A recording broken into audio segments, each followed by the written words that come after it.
I love the classic underdog movie. They're my favorites. I've always enjoyed them. Ever since I was young, I can remember they were just my favorite movies. I loved watching, especially the ones based on true stories. The underdog who defeated every odd in the world and overcame every obstacle and went on to do something great and amazing. And most of all, I always felt inspired. Obviously, they're inspirational pieces. They inspire you. They make you feel like I too can do anything. This person shouldn't have been able to do any of the things they did. And then they went on to go into the Olympics, or they went on to win that match, that fight, that everything. And it always made me feel like life would eventually make sense. And just about a week and a half ago, 2 weeks ago, I started feeling under the weather and it was raining. And I thought, I need a good underdog movie. I need something to watch. And I turned Hustle on for about the gazillionth time. I needed something that was going to remind me I would get out of this funk. It was just a rainy, dark, cold day, and I was not feeling well. And I thought, oh my gosh, here goes my workouts. Here goes my training, my skateboard training. We couldn't skate. It was raining. I thought, you need to pick me up. You need to be inspired. You need to know that this weather and this flu bug, whatever it was I had, will pass. And you will get over this and you'll get right back into it. And after I finished up the movie, I realized I too can do anything. This whole skateboarding thing that I've gotten myself into, it's now my passion. And then the goal of skateboarding naked for my 50th birthday, which is in August, it's possible. I am sitting there comparing myself to this NBA great. In real life, he's an NBA great, and his passion was basketball. And he had this pretty tumultuous upbringing in this past, and all of these things fused together to make him the greatness that he was. And in my little mind, I thought, yes, me too. I've got this skateboarding thing. I've got this naked thing. I'm doing this. And you know what? It's going to be awesome. I'm Nikki Lynn Chase, and this is my podcast, Adult Chicken. It's about navigating life's unexpected. These are my stories. This is my adventure about being a single mom to two special needs kids. So after realizing I could relate to this 6 foot something basketball great, and realizing that's what the movie did to me, I started thinking about just my own passions. This guy got as far as he did, not because he was seeking out NBA greatness, but because he was exercising his passion. His passion was basketball. Sandler's passion is skateboarding. Mine has become skateboarding. My passion, I think, was being a performer. I loved performing. When I was a kid, whether I had an audience or not, I always performed a show. And I didn't realize this until, again, the gazillionth time of watching Hustle and identifying with the extremely tall, 6-something basketball great that he is, I didn't realize I was acting out, or when I was performing these little shows with myself or with maybe one or two people watching, probably just out of, oh my God, what is wrong with that kid? I'd perform the underdog stories. I have mentioned this before, I believe, in that I was obsessed with ice castles. The skater who had a head injury skating and went blind. And I would put a blindfold on or close my eyes, and I'd roller skate with metal wheels around the asphalt. That underdog story, that stole my heart for years. And then when I graduated out of the metal wheeled roller skates was when we got a trampoline at our house in our front yard.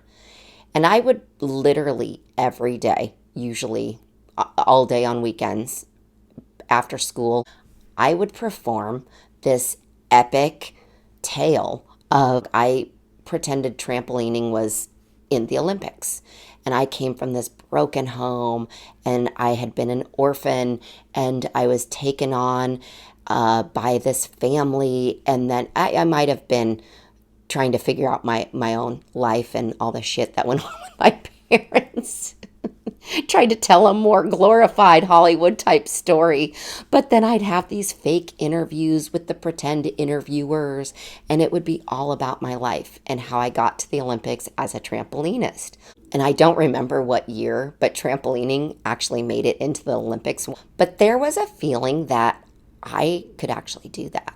I thought I was talented enough to be an Olympic trampolinist because here I had been playing and acting out and performing this whole, I guess, charade, if you will, for years. And I didn't make it to the Olympics for trampolining, and I don't think trampolining's in the Olympics anymore. But man, there was a thought that I genuinely was going to go.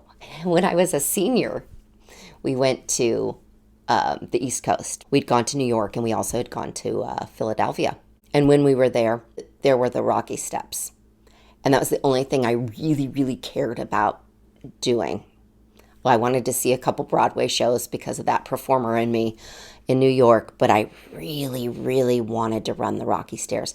That was another underdog story that just got me. Well, got millions and gazillions of people, I know. But I felt like I had that special connection with Rocky, even Adrian. And we get to the Rocky Steps. I just took it in. We ran up those suckers. Of course, we got the picture probably a trillion different people have of us at the top of the stairs. And I just remember closing my eyes thinking, you can do anything. You just ran the Rocky Steps. As I'm reflecting on all of these movies and all of these, what I thought were just obsessions, it's the underdog story. And it's that feeling of you can do anything. So after the Rocky Steps, life went on. Then it was, that was my senior trip. So then it's on to college. It's on to all the crazy that's happened in between then and now. And I get to this point in my life. My kids obviously give me a lot of material, if you will, in the underdog story. The youngest, Sandler, named after Adam Sandler, the producer of Hustle, one of my favorite underdog movies. I think his story is the classic success story, the underdog story. I had that moment as a parent of watching him struggle in the 6th grade. He didn't know he was struggling. I just saw that it was either going to be the sink or swim.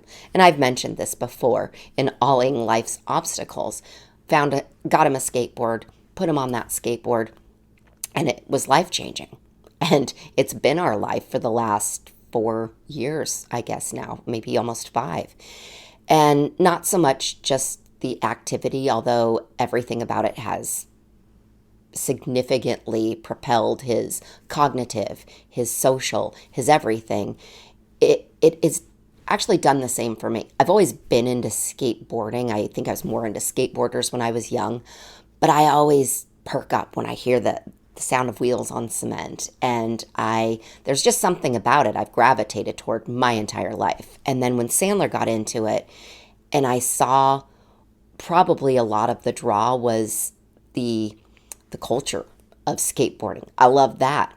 I loved watching my kid time and time again get on that thing, being so driven. I need to land this trick. And what I realized is it wasn't for anybody else. It wasn't for teammates, although it's the most camaraderie-driven activity. It means everything when your friends are cheering you on, and it's so supportive, the group of skateboarding. And I really wanted I wanted to be part of that. But it wasn't until I stepped on a skateboard and thought, I get it now. And it was a few or maybe several months ago, I announced for my 50th birthday, I'd be skating naked. And so many people were like, why?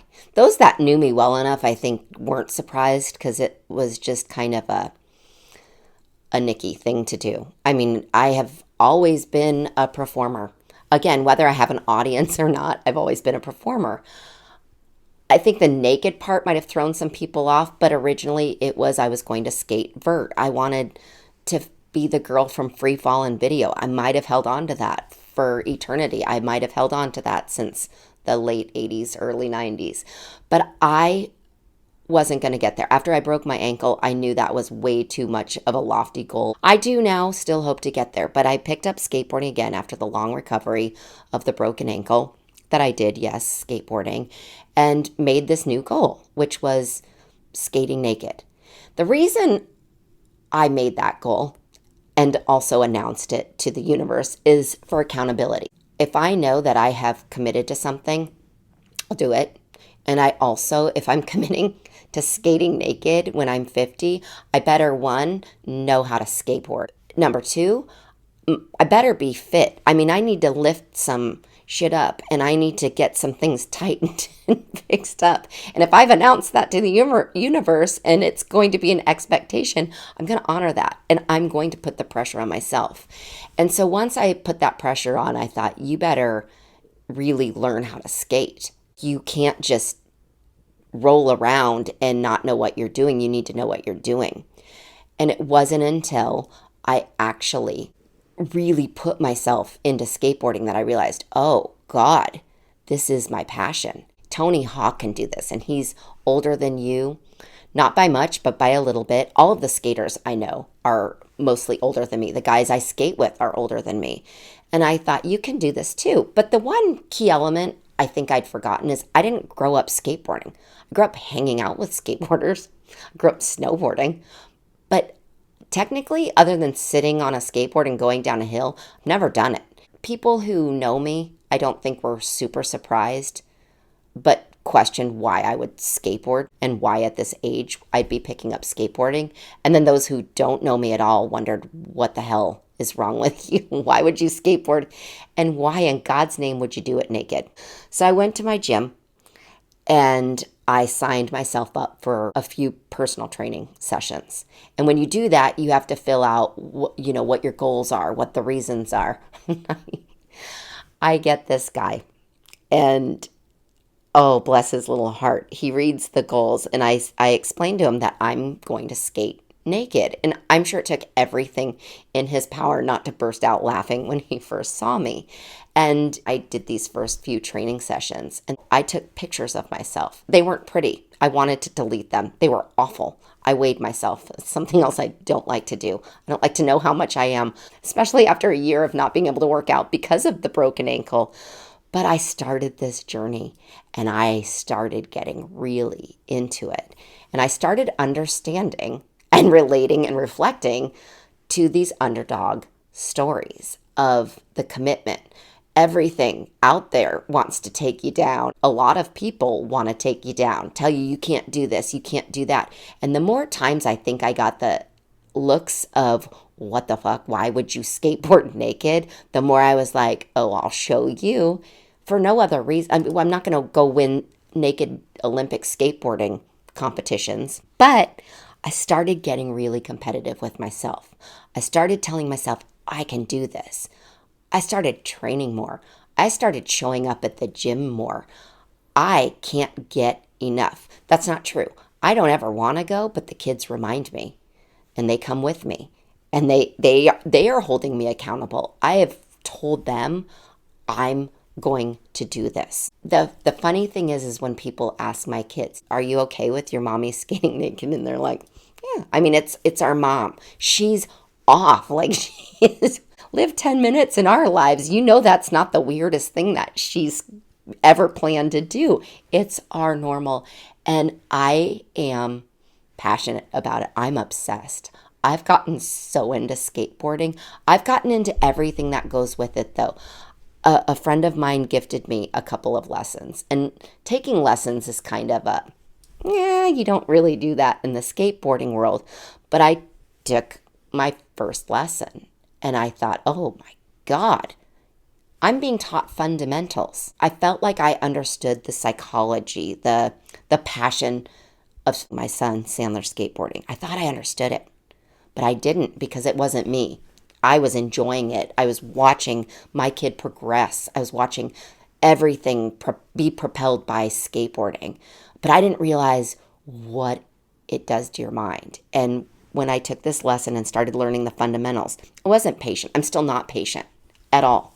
In fact, fast forward to a few times of my lessons and he played Guns N' Roses, Need a Little Patience. He knows I'm not patient. But I hit this point and I started to realize with the skateboarding and the training, it all goes together. The harder I train, the better at skateboarding I'm getting. I mean, it miraculously goes together. I've been watching skateboarding for so long that I thought I could just get on that board and be able to do what Tony Hawk does in until the wheels fall off. I think so many people think that about skateboarding. You look at it and you're like, ooh, big deal. Hop on a skateboard. I dare you. You are going to fall no matter what. You're going to fall. And you're going to be lucky if when you fall on your ass, you don't break something. It's not a matter of if you're going to get hurt. It's a matter of when. And I just want to get better. I want to get stronger. I don't want to fall as much. I want to reduce the risk of getting hurt, even though it will happen, and it does happen. But between the training and the skateboarding, I'm realizing, oh my God, this is it. I'm doing this. My passion is skateboarding, and I can't believe I'm discovering this at the ripe old age of almost 50. So I watched the movie Hustle. As I said, I was sick. It was raining. I needed a pick-me-up. I messaged my trainer, not my skateboard instructor, but my trainer. And I said, have you seen Hustle? You got to watch it. I know he's into basketball. I said, you got to watch it. And he said, yeah. And he knew I was not feeling well because I was having a rough week at the gym. And he said, watch Creed next. And I hadn't watched Creed. You know, I was into those Rocky movies. And then I watched Creed. And I got so into all of this. And I really started understanding the mentality of being so into these underdog stories. And then I watched Until the Wheels Fall Off again. And a week later, I see Tony Hawk in real life, and I realized he is a person. These are people. Most of these are based off of, his was a documentary, so it is a real story. And I thought, Nikki, yours is a real, it's a real story.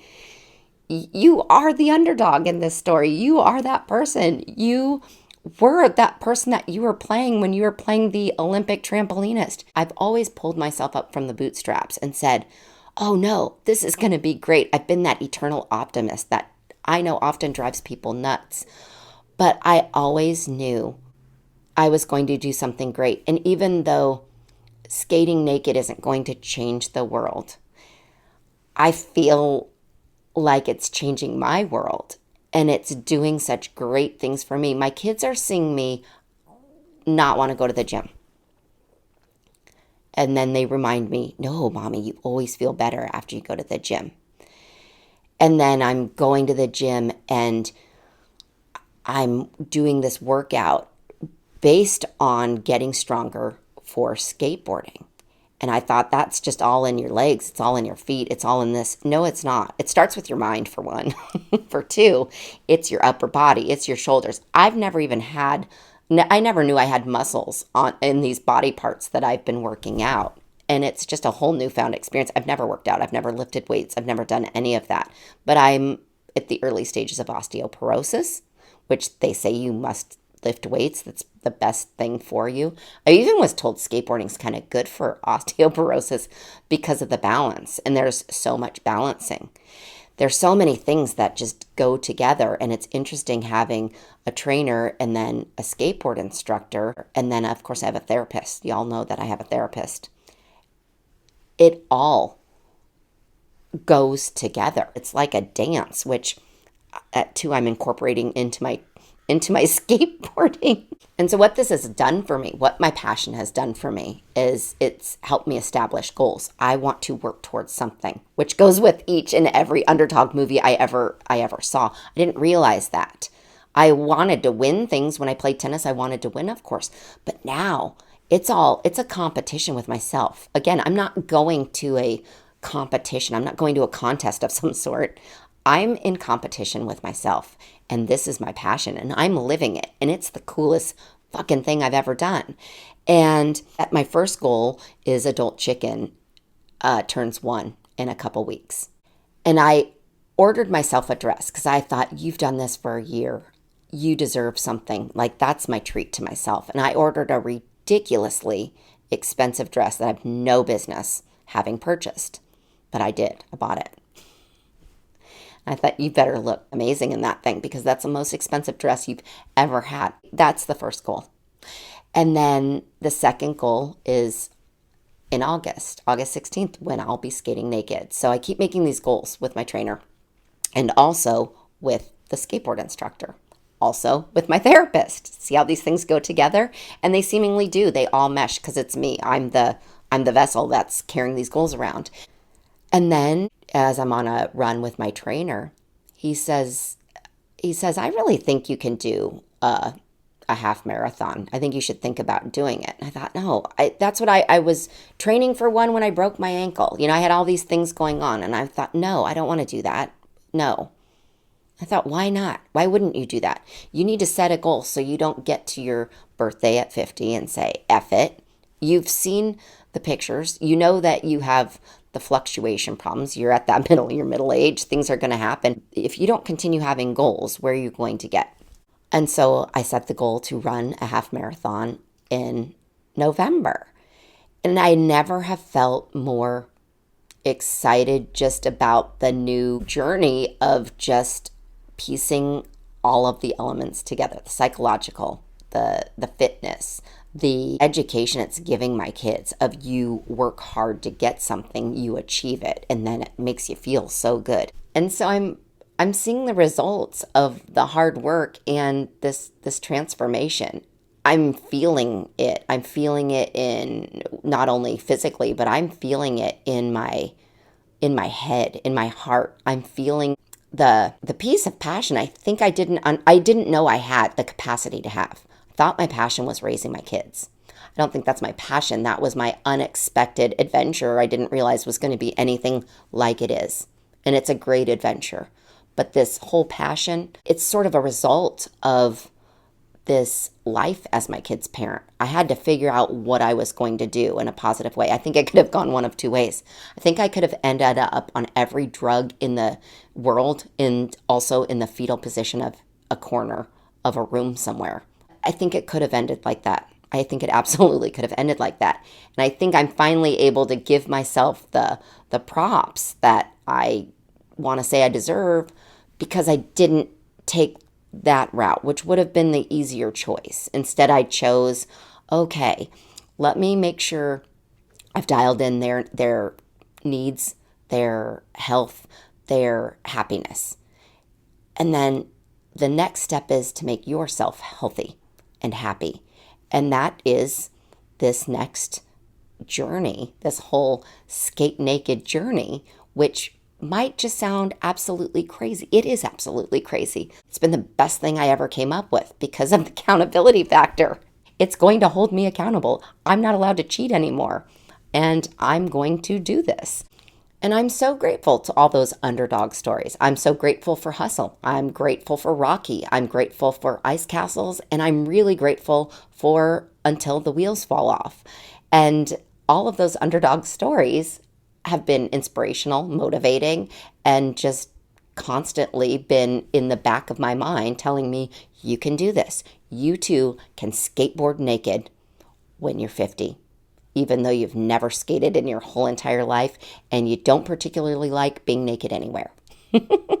So today's special edition is about a story that happened just this week, actually. I picked a day. I thought, we're going on a little field trip. We're going to go to the pump track. And there's a pump track. What a pump track is, it's cement usually over bumps, and you just pump it. I'd taken Sandler before. I couldn't skate at that time, but I had taken Sandler before, and he seemed to really enjoy it, and I'd been hearing about it. It sounded fun. I've been getting really into my pumping. When I first felt myself do pumping right, I had that moment where I reflected on the girl from the free falling video, and I felt the air. I felt the air. I think that's when I first realized skateboarding was my passion. Like, oh my God, this feeling is beautiful.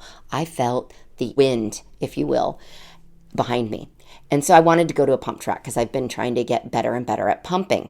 And we hopped in the car spontaneously, went down south, and we met a couple of my skate buddies. So these older guys that I skate with, it met us down there.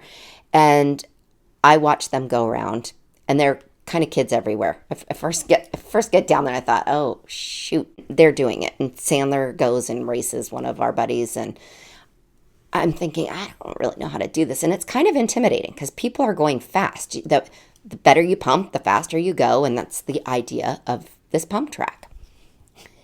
And if you stop, somebody's behind you. Imagine like a race, like a bumpy race car track. That's what this is, only you're on skateboards and you're controlling the board, and your speed kind of controls how you go around it. So I watch them go and I try it, and I don't get very far. And it's actually kind of terrifying. And then I try it again and I stop, and some guy is behind me and he hops off. Thank God he didn't get injured. And his board comes flying at me, smacks me in the ankles. But I'd gotten a little further and I apologize. And then I go and I start again. And I thought, I'll be damned. I'm not driving all the way here to give up on this. I'm going to do this. A couple more times, I get all the way around. And now I'm addicted. At this point, I'm like, oh, I get this now. And I start thinking about what my trainer tells me during working out, during all my millions of squats I'm trying to fit in during the week. I'm thinking about that. I'm thinking about what my skateboard instructor tells me. Use your whole body. I'm thinking about what my therapist tells me. Okay. And I'm combining all of them together. Then one of our buddies that we're skating with says, I'm going to time you. And I made it around the whole thing in like 53 seconds. Then I start racing against the clock. And I can't, I don't want to stop. I thought if this was near my house, I would literally get up and do this every single day. I'm sweating. I'm actually practicing breathing, which a lot of times I'll hold my breath. I've always had so much anxiety. I often forget to breathe, and I'm breathing and I'm feeling it. I'm starting to understand it. I'm using my whole body. And there is this other gentleman, and he looks honestly like the basketball player in Hustle, the main character. And the guys that we're skating with, the older guys that we're skating with, one of them had been he had been a Z-boy, which I don't know if you're familiar with Lords of Dogtown. He was a Z-boy, another classic underdog true story about the skateboarders, the degenerates of the world that become great skaters and honestly have made skateboarding what it is today, a lot of them. And with that said, he was giving me a lot of tips. Do this, tweak this, go faster, get up higher around that corner, this, that, and the other thing. And this 6+ foot guy on a skateboard came over and started asking him for tips. And he had a foreign accent, which reminded me even more of Hustle, the character in the movie. And so he gets tips, and I see that he's gotten himself around, and then he's kind of lined up sort of with our group, and he keeps going. Towards the end, it's time to take off, and we're getting ready to go. I could have stayed there until it was too dark to skate. I was having the time of my life. I was in a contest with the clock, so really in a competition with myself. And it was the most satisfying feeling I think I've ever had to date. And we get to the departure time, and this 6+ foot guy at the pump track with this thick, heavy European accent comes over to me, and he said in his accent, "You inspired me." And I said, "What?" And he goes, "I got here and I saw that you didn't know what you were doing." I really do think he meant this as a compliment, but I wasn't real certain. "I knew you didn't know what you were doing, and I thought to myself, if that girl can do it, I can do it too." Again, I am hoping he didn't mean if that old lady could get around that pump trick, I knew I could do it, and he might have meant that as well, but it might have been a little bit lost in translation. Never have I been more flattered that I had inspired somebody in my entire life. He gave me knuckles, and that was it, and that's how our day ended. I thought, how in the world did I just inspire somebody? And I thought, you know how? This guy showed up, an older man, so tall. He's looking at all these little kids. They're just ripping around. Some of them are on bikes. Some of them are on scooters. And then you've got the skaters that really know what they're doing. You kind of have to know what you're doing. I clearly did not. But by the time I had done it 4 times, I figured it out. And that's what he watched. He watched in real life the underdog, the old lady who's almost 50, who didn't know what she was doing at the pump track, figured it out, and got around that sucker. I will be taking off next week to prepare for the anniversary of Adult Chicken and the anniversary episode number 42. So feel free to use that time to catch up on past episodes that you've missed, or just take a breather and a break from me running my mouth. I will be returning for year number 2. I think most people do it in seasons, but we're going with year number 2. And please go on to adultchicken.com. You can catch up on all the latest episodes, read current events, as well as about us. You can also donate. All donations will go towards production costs and time that it takes to run my mouth and air all of my dirty laundry. All donations, $100 and over, you will receive an adult chicken hat like the one I have on. If you can't see me, it's a trucker hat with adult chicken logo, and it says adult chicken. I have found wearing this hat, people inquire quite frequently. So it's also a shameless promoting tool, which I would appreciate very much if you would like to sport one around your town. Please like, follow, share, subscribe. I appreciate all of the support. Subscribe, share, and share again. You can find me at adultchicken.com, as well as YouTube, Adult Chicken, Apple, Spotify podcasts, Adult Chicken, and also Instagram, adult_chicken.